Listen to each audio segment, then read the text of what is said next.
Welcome back to part 2 of Mental Health Tips for Entrepreneurs with Neola Zama. We left off at boundaries when it comes to pricing and giving discounts and how it affects how you show up for your clients and your business. Here's the rest of that conversation and this episode. You Because know, actually, if we were to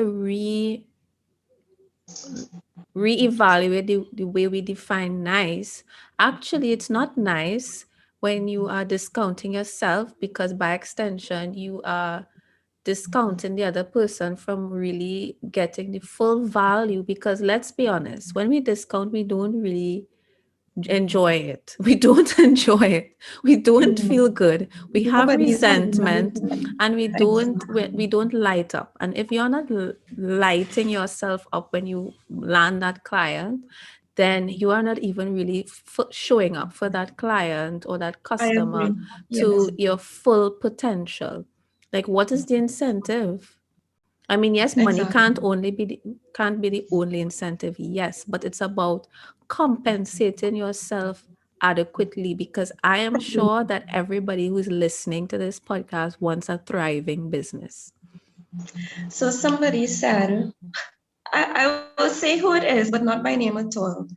So my tattoo artist is this incredible artist. I mean, his work is mind-boggling, and went down there and he gave me the price and I was like, dude, what? So I instantly switched into entrepreneur mode, right? Hmm. And he didn't ask, but he's so quiet. And I started rattling off, you're undervaluing your services.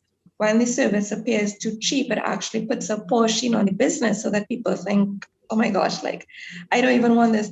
And they're actually willing to pay double by someone else because they think, yeah, I'm probably getting something premium, right? Right. I Biopsychology. Right. So I went over his like Instagram. I gave him templates for the stories, went through pricing, etc., etc. And he was totally on board with it. We set up how to take the photos, the whole thing. And then he comes and says, well, I'm not going to do any of this because I don't really need the money and I don't really need this. And I said one thing to him before I decided that I'm not helping him again. I said, you don't need the money, but your business does. And we have to start separating you Hmm. and what you want from the business. He's a simple guy. He doesn't even own a pair of jeans, but your business needs you to be there for it. Yeah, it's like and you say business, but it's your brand because when you separate yourself from the Exactly. business, you're Yes, actually you're actually positioning your brand in a certain light. So and then it's hard to recover from it. I mean, nothing is uncover like hard to recover from in yeah, business it's once you not have the right impossible, but strategy. But yeah, why put yourself through that if you could set yourself up the right way from the get-go? that's Right? right. So we have to also think beyond the emotion because what he's thinking there is emotionally and not strategically in the sense that, okay, well, I don't really need it. So the day you need it is when you're going to magically raise your prices because, And it hey, just I'm happened. getting married, I have new responsibilities, I have a baby, I need to Yes. buy a house, or something tragic happens in your life where you just spur into raising your prices. And then that comes from a place of in a sense like lack of integrity because why is it now that you need to raise your prices just to fulfill a specific need Yeah. And then what happens then is because life has hit you with this emergency, you have to jack up your prices by like 200%. And it when you really could puts have some been taste in people's mouth. You could have been gradually increasing your price the whole time. And this comes right off and an then having a internal proper boundary. savings plan and That's right. now it's no longer about need and Exactly. then that's also another mindset shift we need to have as entrepreneurs because we always go in why do we feel we have to need why can't we just be abundant and enjoy Yeah, just be blessed. Can you just be because blessed and prosperous? Is that yeah. okay? Yeah. Let's normalize wanting to just live full, abundant lives and be prosperous because then that's also a selfish thought because, well, I don't need, okay, well, then the excess you could give to charity. Who You could needs do it? anything. You could, You could do right. anything with Well, all yeah, this anything. money. That's just an Three example. children living right in his neighborhood. He could have they don't have laptops for school with online school. Bro, you could have made literally your world a better place by investing in your business, right? And Exactly. that's this internal boundary again, as you say, mindset. I, me, the person, yes, I may be my brand, but what I want and need, it's different from what my business needs. You're So, right. yes, we bring ourselves to our business, but you are still a person that's separate from the brand. Of course, And yeah. we have to have this healthy separation so that we can see things clearly. And the world needs businesses. I would dare say, Cassia, even that the world needs tattoo artists because art makes life feel lighter. And we Hmm. need some lightness in life because the world is very heavy. I think the Yes, world needs especially tattoo lately. artists. Yeah, the world needs people like him. So the world needs your business, and you have been denying the world your gift. And here's another lesson from that experience, right? That what you did came from a need to serve and to help. And oh, let me just Yeah. who told Neola to pick up herself and tell this man and give him Nobody asked me. templates, right? Yeah. And this is what we do. Like, let me help you. It And then was the just, then I literally went like that. and and then the help isn't received, and then we are upset and we're torn and we're like, but I did all of this, and you would think like what you offered has value, it had value, and they don't want to take it because they're not yet at that place mentally. And when they are, I have had to learn the hard way, people have to come to that on their own, and But they they're like, also have to pay for it, because when people pay for yes, things they value it more, that's true. right? Yeah. And what I learned from you is either two things, right? They have to earn it through some action, or they earn Yeah. it through payment. And unless Yeah. people earn something, whether it's through payment or actions or whatever the case may be, they don't value it. So we need to just stop giving things Yeah. away with no Yes. no earning, because then what happens? Exactly. People don't act on it. Yeah. And why would they when we don't value it ourselves? Exactly. Yeah. Right. So I I think think that as was a women, whole heaping a lot of tea. So I'm gonna take a sip, and I actually forgot to ask you, like, what do you have in your cup today for tea time? I mixed two white sugar cubes, warm oat milk, and Nescafe Gold, and it's the most divine Oh, thing. It is so good. that sounds so delightful. The whole kitchen smelled like heaven when I was making it. So what I'm having is some coffee from around 10 a.m. that I've been sipping on, and I'm finishing that up. And then right Right. before our call, I decided to mix some orange pineapple juice with Malibu, because I was like, what the heck? It's Friday. It's Friday. We entered. I love it. Yes. Yeah. So that's what you've been seeing me like sipping on simultaneously. The next time we do a podcast, I am going to have wine in one glass and my tea in the other because we Cool. can do both. We're those types of women. It's true. Yeah. We can do both. I love that. So, another thing as creatives we struggle with is the, again, stemming from the need to be liked, Right. is we present some work and the client doesn't like it.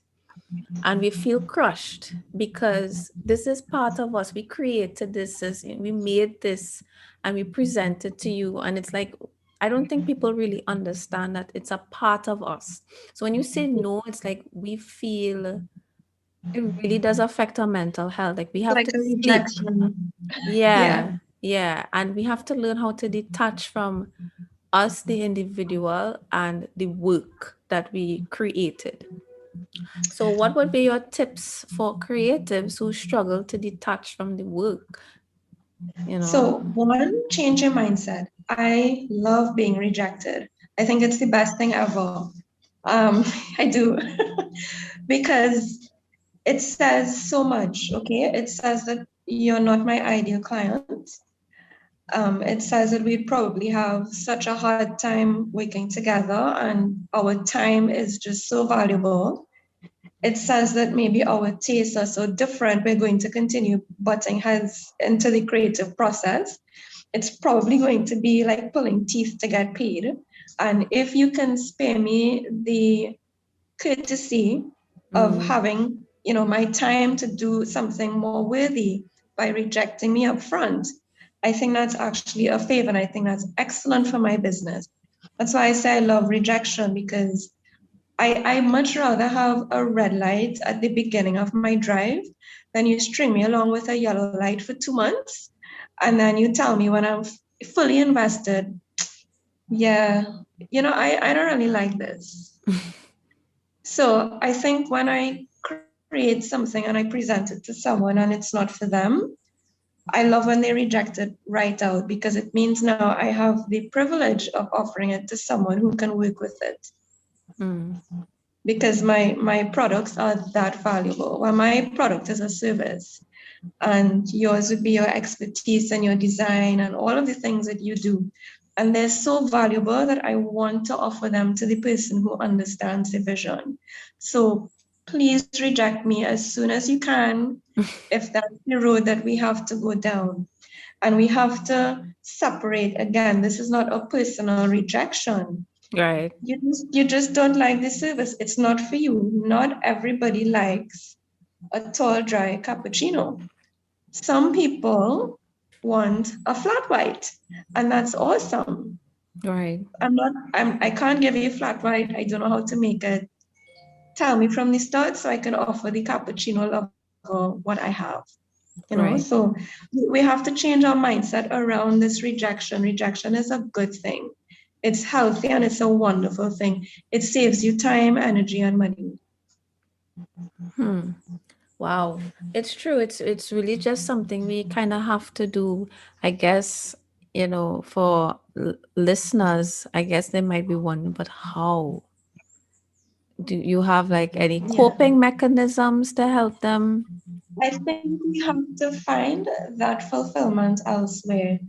It's Mm-hmm. wonderful when we can marry our passion to our career, but we Right. get boxed in by thinking, I could only create for money or for my career.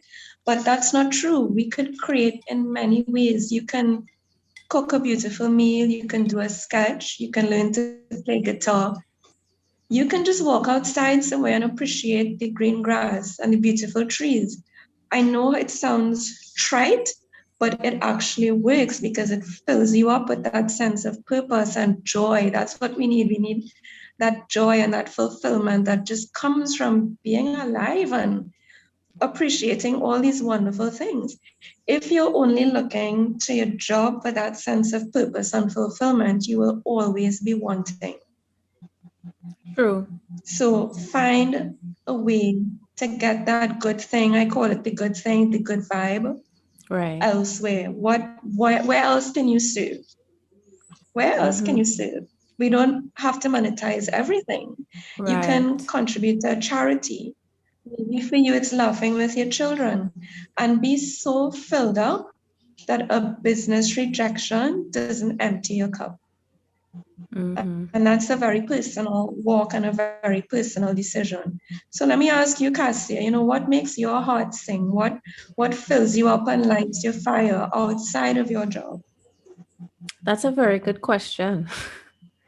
Are you Because for stalling? me, am I what? Are you stalling? No, I'm not stalling. It's something that I had to like journal on coming down to the end of last year because I had to ask myself, who am I outside Mhm. of Cassia the brand?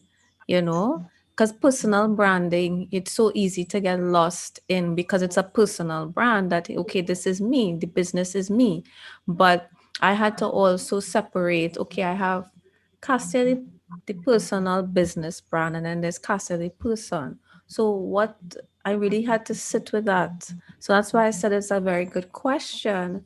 And it has allowed me to start to separate. you know. Yeah. And I realized that that's where like a lot of my issues came from in terms of like business friendships and stuff like that, because it's like, okay, where's the life outside of business?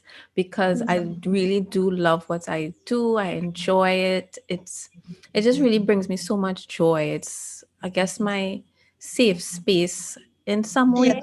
Yes. So that's why for me it's so important, mental health as it relates to entrepreneurship, because when it isn't going so well for many different reasons, especially online space, there could be so many triggers and you have to learn how to manage it. So I just started creating things for the sake of just creating, because for me, I used to just create because I liked it and it was part of some big strategy. And it's like, but I'm not enjoying this if it's anymore when it's part of some strategy. So Right. I've recently found TikTok. I Yes. create TikTok videos there, and I purposely don't come share them on Instagram too much anymore. Like Right. this recent past previous 2 weeks, I have started like this daily vlog that I just wanted to stay consistent with, just for the sake of having some sort of daily release where I create, simply have nothing to do with trying to grow my influence and my followers. Yeah. Like, Yeah. I just don't want none of that attached to it. I just want to make, and if people like it and they enjoy it, then that's a bonus, and that makes me happy, because it still makes you happy when people appreciate what you make. So Of when course. those days happen, I appreciate it and I detach again to like not get caught up in like, oh, this video didn't like perform. Yeah. So I would have to say for me right now, it's just creating videos on TikTok. It's like a nice pastime to just Yes. tell a story through video. Yeah. We need to disconnect and really do things away from the job just to restore, you know? Yeah. And then as when you work for yourself, the switch is always on, but we have to switch off. Yes, that took a lot Yeah. of practice as well. In the last couple months, I found myself just, it is never, I'm never switching off. And yeah, so then when you learn to switch off, then now I have to learn to switch back on, Right.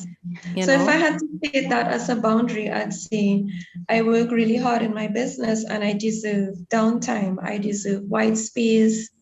I deserve Yes. being able to sit and do nothing, because sitting and do nothing isn't nothing. It's actually a lot. It's restorative, it's healing. It gives my Mm. brain a chance to regroup, you know? I Yeah, don't have and to be up sometimes all you just have day. to also just create, because that's what keeps you sharp. That's how you are able to bring creative problem solving, because it's not just about creating like designs or videos or content, it's just creative problem solving on a whole. Because if you're constantly creating for the purpose of work, how do you fill your cup back up and Exactly. stretch your skills and develop your creativity? Because then you're going to find yourself in a creative rut when you're constantly just creating for a Yeah. client or Yes. creating for the business content, etc. So I find like I have complete freedom to just make when I'm doing something, for example, TikTok. So yeah, I think that's my answer. I love it. It could be anything on TikTok. That's another thing that gives me life. I am not on it, but my friends send me the videos and it's usually hysterical. Yeah, so I just wanted to ask you a couple questions that someone sent. I posted some questions. Well, not questions. I told on Instagram, hey, leave Yeah. some questions. So I got a few. So one of the questions are, how do I know if I am a workaholic? And I think before you answer, I think that's very much in line with another question someone asked. So I'm going to merge the two, Okay. right? So they asked, how do I know if I'm a workaholic? And also the other person asked, is there a thermometer or a red light to measure your mental health? So essentially, people are trying to figure out when do I know something's wrong? Because Right. when you're physically unwell, you know, you're cut, there's a bruise, there's blood, your foot Right. is broken, you know it's broken. There's physical signs. What are the signs as it relates to mental health? So I think in terms of mental health, prevention is better than curing. Right. So certainly when it's time for a cure and an intervention, this looks different for each person. So there'll be different impacts on your functioning. Are you able to easily do the things that normally you have to do in a day? Or do you Mm-hmm. find yourself struggling? Are there changes in your eating, sleeping patterns? Do you find joy in the things that you normally find joy in? Have your friends and family been complaining consistently? We don't see you. I would suggest, doing all those restorative things before we get unwell. But some of the markers, so when your mental health is suffering, this looks different for every person. So use the benchmark of when does it feel normal for you to get up and do all the things that you have to do in a day. And if you find that there's any difficulty or there's anything impacting on your ability to function as you normally would, that's absolutely a red flag. So disturbances in like your eating and sleeping, not finding pleasure, joy in the activities that you normally would. Friends and family and significant people in your life have been complaining, we don't see you, we don't get to spend time with you. When you're with us, you're never paying attention. If when you're doing non-work related activities, your mind is always in work, if you make every major decision in life based on how much work I'll be able to get done or what I will leave undone for work, that's a huge red flag. Mm. If your sleep is disrupted by thoughts of work, I think if you're dreaming work every night as well, there are some issues that really need to be addressed. If you spend the majority of your mental life thinking about work, that's a really pretty good sign, a pretty sure sign that you're a workaholic. So those are red flags for workaholic and for when you need interventions for mental health. But I want us to think also about mental health in terms of taking vitamins. So we take vitamins for everything, right? Mm-hmm. Why? Why are you taking the vitamins? You're not sick, there's nothing wrong with you. But you want to build up your immune system so that when the stress of life hits, you're so much better equipped to handle it. And we have to take mental health vitamins as well. So there are pillars to mental health. Okay, the first thing, and in fact, the greatest predictor of a long, happy life is having strong, loving connections with people that you're close to. So just it might sound cliched, but love is actually the key. Um, a diet that's not too high in sugar and oil, moving the body a little bit for 20 minutes each day. It could be anything, it could be a stretch. It's not work. It's not related to work. It's anything that you move the body for in a non-work environment. Rest, diet, and sleep. And just staying active, keeping the brain active, reading something, trying a crossword puzzle. A simple thing like trying a different route to go to the grocery every now and then gives a little spark. And those are the pillars of mental health that sound very simple, but that we actually ignore most of the time. The human body, the immune system, your health, it thrives and is reinforced by community. We Right. are biologically wired for community, so isolations and lockdowns have had a worldwide, terribly adverse effect on people's mental health. Mm. Um, so as it relates now to the workaholic aspect, some people might think they're fine, and I'm glad you touched on that point because, again, due to TikTok, I've learned that if you're trying to be overproductive, that's a form of trauma coping. Well, it's one form of trauma coping, and I'm hesitant to agree with it simply because trauma is also having a moment in social media. And we're using trauma now for anything related to distress and discomfort Mm, when they're okay. actually quite different constructs. So I'm finding that we're basically saying everyone has trauma and everything maladaptive you do is a trauma response. When That that is means true. may That not be is true. going around. Yeah, it's having a moment. And I mean, I guess it speaks to the enduring popularity of psychology. Mm-hmm. But as a therapist, I'm seeing the harm because we're removing how serious trauma is for persons who actually survive trauma. Right. You know? Yes. Yeah. Yeah, it's not right to use the word very like interchangeably then. Yeah. Okay. All right. Well, thank you for that perspective. I really appreciate it. I will just tell you quickly what the questions others were, but I think you touched on them. So it's like, how can I protect my mental health? How do I recognize that I have an issue with mental health and work towards rectifying it? Which I think you answered that. And well, mental health indicators. So I think generally speaking, people wanted to know, how do I know I have a problem and how do I Right. manage it? So I Okay. hope your answers help people identify how to know when to check in with themselves. And I want to say it's just also about mental wellness. Maybe that should be the word, mental Yeah. wellness, because Mhm. everybody has mental health to check in on, because I don't want it to be this, oh, okay, well, I'm fine. I don't have a problem. I don't have mental health issues. And then they go about and they dismiss everything. No, it's Yeah. just something to just be aware of as well and check in. And I feel like, would you say boundaries is an important aspect of mental Yeah. health?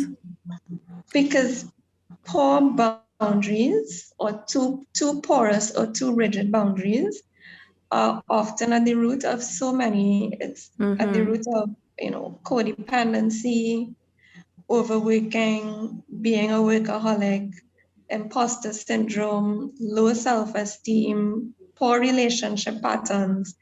Yeah, maybe it's because I'm a boundaries expert. I can trace it back always to poor boundaries. Yeah. But even before I had an awareness of boundaries, I would see it coming up in therapy all the time.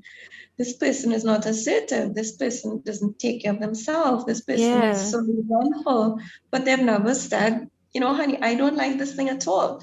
And you're I'm finding that resentful. so much of this is really tied back to boundaries, especially Yeah, internal ones. it's always coming back to boundaries. And I'm there on Instagram. It's Neola underscore Zama underscore. I am offering two boundaries classes. Each class is 2 days, and I have one spot left for the second rotation, and it's open to men and women. So, yay for that. And I do therapy for women, but I consult usually with men and guide them to a therapist that I think suits their issues, or a lot of times men reach out for support for the woman in their lives that they love. And I'm very open and welcome to that. Before we go, I just want to say, let's normalize going to therapy as we would normalize going to the doctor for a checkup.